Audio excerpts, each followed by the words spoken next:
A lot of people are asking about my vocal damage, and so I thought I'd tell the story again. Hello, welcome to jimlapbap Stoplight Precautionary Tales. Basically, I have permanent voice damage. I can't sing loud, long, or high, and that threshold seems to be getting smaller and smaller to the point where last August I decided to just give up making sea shanty arrangements because that's just the worst for it. If you see me performing a sea shanty with multiple parts, that means that I recorded it before August of 2023. Now, there are certain genres that I can do. I only need to record one part. It's not stressful. Kermit, French Cafe, Bossa Nova, Monster Mash, Gregorian chant. Those are the ones that I can probably do myself because I can record them pretty quietly and easy. Now, how did it happen, you're wondering? I was a full-time assistant professor at a university, and one semester they hit me with a 24-hour course load.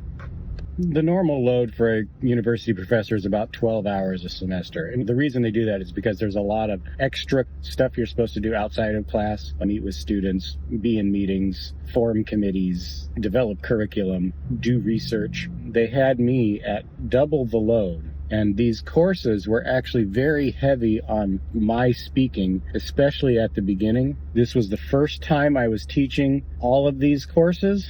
I had to pretty much make up the lesson plans from scratch. Okay, now it's in a parking lot. What had happened was, within about 2 weeks, I got sick. Being in a room with 30, 18-year-olds is like an incubator. So I got sick. There was no one to cover for me. The reason why I had these many hours to teach was because I was pretty much the only person who could teach it. The other person who could teach it had left. I couldn't get anyone to cover for me, so I just kept teaching. Then the cold turned into bronchitis, but I couldn't get anyone to cover for me, so I kept teaching. And when my voice gave out, I would type what I was thinking on a projector, hoping that they would get it. I searched YouTube videos for people lecturing on the topic like that. And then 2 things happened. The first thing was, I didn't know what it was at the time. I only found out later, but I got a hairline rib fracture from coughing too much. This is what scared me at the time because it's a really sharp pain, and every time you breathe in, it hurts. After the hairline rib fracture, I pretty much had to cancel class. I had no choice because there was no one to cover for me. I just canceled class for a week and said, we'll try to make up for it. I can still feel it every now and then right here, but that's pretty much gone. What isn't gone is I have a cut right here.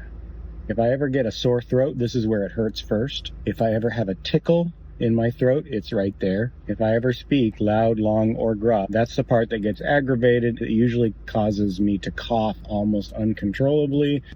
Then my vocal condition has slowly deteriorated. After I left that teaching job, it bottomed out, but I think it still has continually gotten worse, just not as bad. I can't have long conversations. This video itself, I can feel is about to get there, so I'm going to probably have to stop soon. But that's how it happened. Sea shanties are very easy to write, but they're very time-consuming to record. The moral of the story is, rest your voice when you get sick, or you might not be able to make sea shanty multi-track recordings anymore.